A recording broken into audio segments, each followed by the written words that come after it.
성경에 보게 되면은 예수님이 어렸을 때 이야기가 성경에 기록이 별로 되어 있지가 않습니다. 12살 때 예수님께서 이제 가족과 함께 예루살렘 성전을 방문한 기록이 있는데요. 그 기록 외에는 다른 기록이 없는 것을 우리가 성경을 통해 알고 있습니다.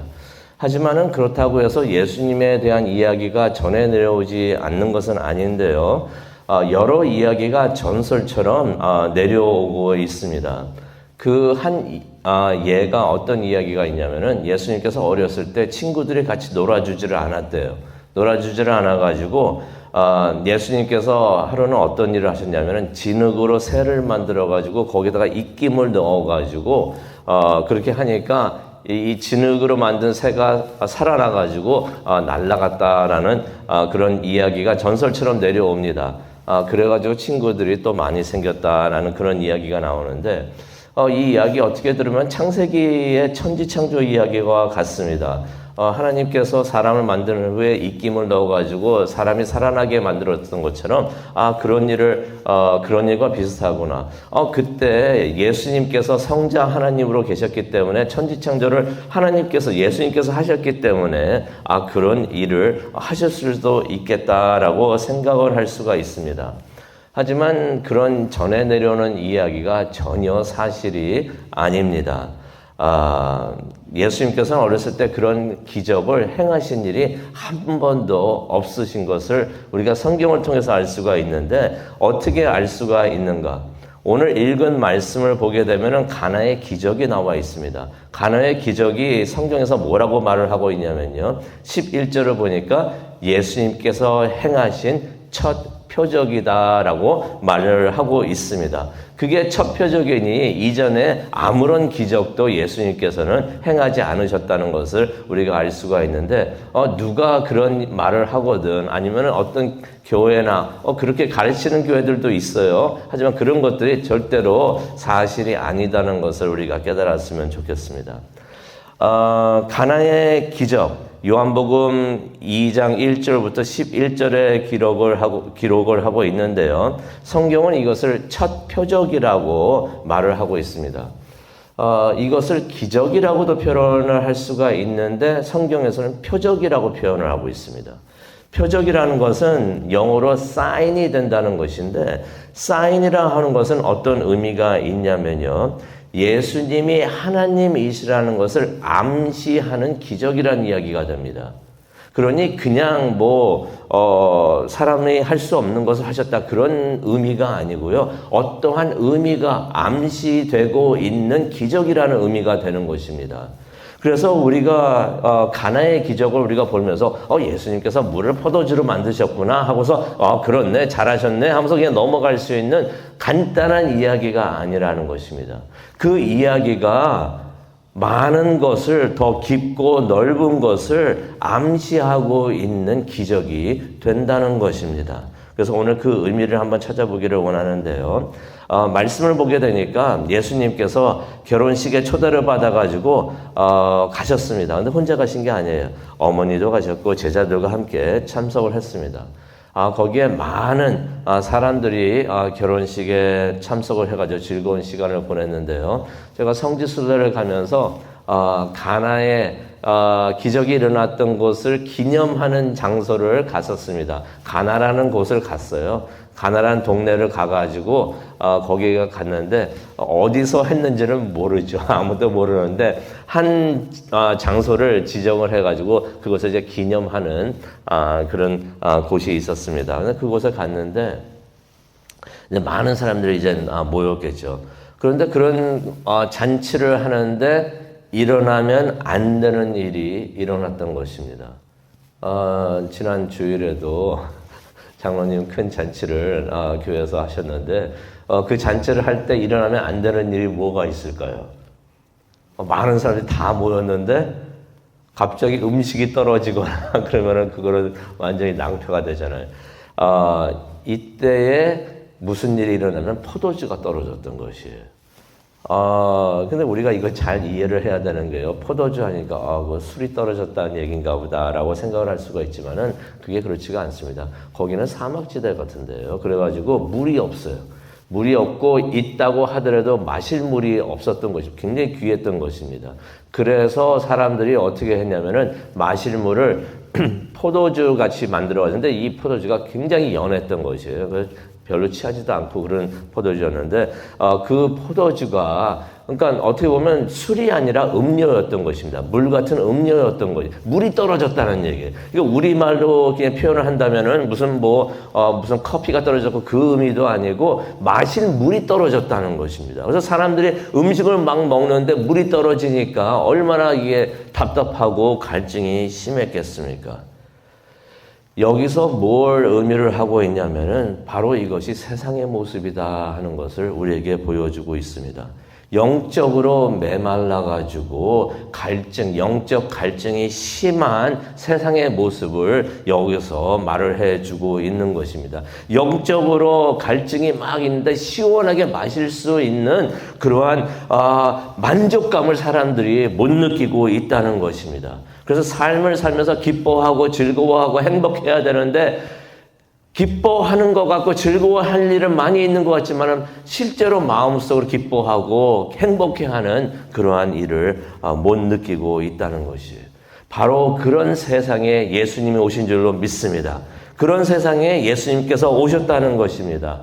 영생의 물을 주시기 위해서 우리에게 오신 줄로 믿습니다. 그런데 6절을 보니까요. 잔치집에 비어있는 돌 항아리. 항아리가 있는데 돌 항아리라고 표현을 하고 있습니다. 돌 항아리 6개가 있었다라는 말씀이 있습니다. 성경은요, 우리가 고린도 후서에도 보게 되지만은 사람들의 마음을 어떻게 표현하고 있냐면은 물을 담는 그릇, 항아리로 표현을 하고 있습니다. 그래서 영어에서는 jars라고 하기도 하고 vessel라고도 말을 하고 있는데 그게 어떻게 생긴 거냐면은 항아리처럼 한국에 보면 항아리처럼 생긴 그러한 그릇들을 말하는데 사람들의 마음을 그렇게 항아리로 많이 표현을 하고 있습니다. 하나님이 보시기에 사람들의 마음이 항아리같이 돌 항아리처럼 굳어 있고 많이 비어 있다는 것을 암시하고 있는 것입니다. 그런데 예수님께서 7절에 보니까 항아리에 물을 채워라 라고 말씀을 하십니다. 근데 이 항아리들은 어떤 항아리들이었는가 성경을 보게 되니까 정결 예식을 위해서 준비했던 물 항아리들이다라고 말을 하고 있습니다. 여기서 말하는 정결 예식이라는 것은 뭘 의미하냐면요. 그 지역은 사막이었고 그랬으니까 얼마나 먼지가 많습니까? 그래서 큰 잔치가 있고 손님을 집에 모시고 오고 하면은 꼭 했던 것이 있었는데 뭐였냐면 손과 발을 씻을 수 있도록 하인들이 와가지고 손과 발을 대신 씻어줬던 것이에요. 그래서 마지막 만찬을 예수님께서 하실 때도 발을 예수님께서 씻어주셨는데 그런 정결 예식이 필요했던 것입니다. 손과 발이 또 발이 얼마나 샌들을 신고 다니니까 얼마나 더럽겠습니까? 그런 모습에 있는 손과 발을 깨끗하게 씻어주는 정결 예식을 하는 그러한 항아리였는데 그 항아리들이 비어 있었다는 것이에요. 근데 예수님께서 오셔가지고 뭐라고 말씀을 하십니까? 그 항아리에 물을 채워라 라고서 말씀을 해 주십니다. 성경을 보게 되면은 무엇이 우리의 마음을 깨끗하게 씻어주는가 설명을 해 주고 있는데요. 그것이 무엇인가? 예배소서에서도 나오지만은 하나님의 말씀이 우리의 마음을, 우리의 영혼을 깨끗하게 씻어주신다라고 말씀을 해 주고 계십니다.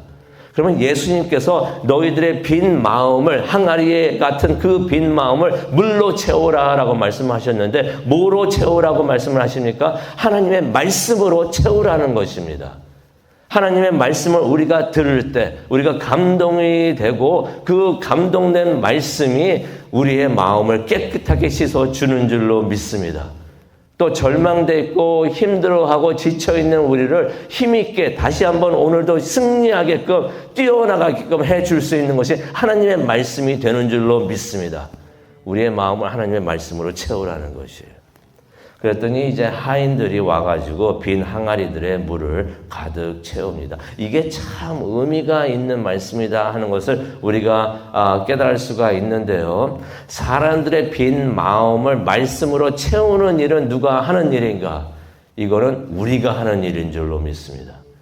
예수님께서 직접 채우신 게 아니고요. 하인들 보고 물을 가지고 오라 그래가지고 그 빈 항아리를 채우게 하셨던 것이에요. 예수님께서 뭐라고 말씀하셨습니까? 세상의 복음화를 위해서 세상을 말씀으로 채워야 되는데 예수님의 증인들로 만들어야 되는데 예수님께서 뭐라고 말씀하셨습니까? 너희는 가서 너희들이 하라는 것입니다. 우리들이 하라는 것이에요. 하나님이 하시는 게 아니고 우리들 보고 하라는 것입니다. 안 믿는 사람들에게 말씀을 가르치고 전하고 또 말씀을 순종하게끔 하는 것은 우리들이 해야 되는 일인 줄로 믿습니다. 교회가 해야 되는 일인 것을 성경은 또 말을 해주고 있습니다. 그런데 구절을 보니까 항아리에 들어있던 것이 물이었습니다. 근데 물을 포도주로 예수님께서 변하게 하셨다라는 말씀이 9절에 나와 있습니다. 사람들의 마음에 들어온 말씀, 그것을 가져오게 하는 것은 우리들이 교회가 해야 되는 일입니다. 하지만 들어있는 그 말씀, 그래서 저도 말씀을 전하고 우리가 소그룹에서도 말씀을 또 의논을 하고 막 그렇기도 하고 우리가 또 그 말씀을 다른 사람들에게도 전하고 성경을 보니까 이런 말씀이 있습니다 라고서 말하는 것이 말을 전하는 일이 되는데 그것을 하는 것은 우리가 하지만은 그 말씀이 사람들의 마음에 들어와서 그것이 하나님의 말씀으로 살아나서 그 사람들의 마음을 변하게 하는 것은 우리가 아니라 예수님이 하신다 하는 것을 우리가 깨닫기를 원합니다. 우리가 말씀을 전하지만은 잃어버린 영혼을 직접 구할 수는 없습니다. 그래서 전도를 하실 때 내가 말씀을 전했는데도 이 사람들이 안 변해요. 바뀌는 게 없어요. 교회를 찾아오지 않습니다. 라고서 하는 것에 대해서 실망하지 마시기를 바랍니다. 우리의 할 일은 뭐라고요? 말씀을 전하기만 하면 되는 것이에요. 씨를 뿌리기만 하면 되는 것입니다. 그 말씀이 사람들의 마음에 들어가서 그 사람들의 마음을 변하게 하는 것을 하나님이 하시는 줄로 믿습니다. 그래서 하나님이 하시게 놔두고 그것 가지고 우리가 실망하지 말고요. 하나님이 하나님 때에 하나님이 알아서 하나님의 방법으로 하시겠다 하는 것을 깨닫고 우리는 말씀 전하는 일에만 열심히 하기를 원합니다. 그러면 하나님께서 그들의 마음을 변하게 하시고 새 사람이 되게 해 주실 줄로 믿습니다. 그런데 1절을 보게 되니까요. 이런 말씀이 있습니다. 이 모든 일이 사흘째 되던 날. 이게 참 의미가 있어요. 우리 기독교 신자들에게는 사흘째 되는 날이 무척이나 의미가 있습니다. 왜 의미가 있습니까? 예수님께서 사흘째 되는 날, 사흘이 지나서가 아니라 사흘째 되는 날에 부활하셨던 것이에요. 죽음을 이기시고 예수님께서 승리하시면서 부활을 하신 것이 3일째 되는 날인데 그래서 3일째 되는 날이 주일인 것이에요. 그래서 주일이 우리에겐 중요하고 토요일 날 예배 드리는 게 아니라 주일 날 예배 드리고 그러는데 성경에서 사흘째 되는 날이라고 일부러 그렇게 기록을 하는 것은 큰 의미가 있는 것을 그렇게 상징하는 것을 우리가 깨닫기를 원합니다. 3일째 되는 날 예수님께서 이런 기적을 하셨는데 우리도 그런 예수님을 믿을 때 우리가 예수님과 같이 죽음을 이기고 사망의 권세를 이기고 부활해서 우리가 천국에 들어가서 하나님과 영원히 함께 하게 되는 줄로 믿습니다. 우리에게 그러한 승리의 영광과 권세가 우리에게 있는데 그런 우리가 그러한 복음을 세상에 전하기를 원합니다. 예수님을 모르는 사람들에게 이 복음을 전하는 우리가 되기를 원합니다. 5절을 보니까 마리아가 이런 말을 합니다. 하인들을 딱 모아가지고 예수님이 무슨 말씀, 5절 한번 보기를 원하는데요. 그의 어머니가 하인들에게 이르되 너희에게 무슨 말씀을 하시든지 누가 말씀을 하겠까요? 예수님이죠. 너희에게 예수님께서 무슨 말씀을 하시든지 그대로 하라라는 말씀이 나와 있습니다. 이것이 우리에게 사명이 되기를 원합니다. 소명이 되기를 원합니다. 예수님을 믿고 구원받은 우리들의 마음 자세가 바로 이것이 되는 줄로 믿습니다. 예수님이 뭐라고 말씀하시든지 그대로 행하는 우리 모두가 되기를 원합니다. 하나님의 말씀이 무엇이라고 적혀 있든지 간에 그것을 가지고 판단하고 우리가 결정하는 것이 아니라 이것이 하나님의 말씀이면 그대로 행하겠습니다 라고서 우리가 그대로 사는 우리 모두가 되기를 원합니다. 이것이 성경을 보게 되면은 승리했던 사람들의 모습이 나오는데 그 모습을 성경에서 기록을 할 때 뭐라고 기록을 하냐면은 하나님께서 말씀하신 대로 그대로 행하였다라는 말씀이 나오는 것이에요. 말씀을 그대로 행하는 자가 승리하게 되는 줄로 믿습니다. 그런데 우리가 그래야 되는 줄 알면서 많은 경우 어떻게 합니까? 내 마음에 드는 말씀만 골라서 행할 때가 많이 있어요. 이거는 좀 마음에 안 들면은 에이 하면서 못 본 척 못 들은 척하고 마음에 드는 말씀만 우리가 골라서 행할 때가 있는데 성경은 뭐라고 말씀을 하고 있습니까? 하나님께서 뭐라고 말씀하시든지 그대로 다 행하는 우리가 되기를 원합니다. 말씀에 순종할 때 큰 축복이 있는 줄로 믿습니다. 우리가 이렇게 하나님의 말씀을 그대로 순종할 때 예수님께서 우리 삶에서 큰 기적을 행하실 줄로 믿습니다. 그것을 체험하는 우리 모두가 되기를 간절히 축원합니다. 기도하시겠습니다.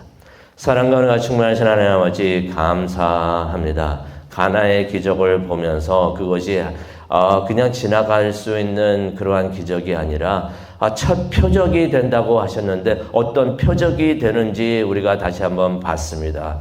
그 말씀을 기억을 하면서 승리하는 우리 모두가 되게 하여 주시옵소서. 말씀에 순종을 하면서 하나님께서 행하시는 기적이 우리 삶에서 일어나는 것을 체험하고 또 그것을 은혜로 전할 수 있는 우리 모두가 되게 하여 주시옵소서. 감사합니다. 예수님의 이름으로 기도합니다. 아멘.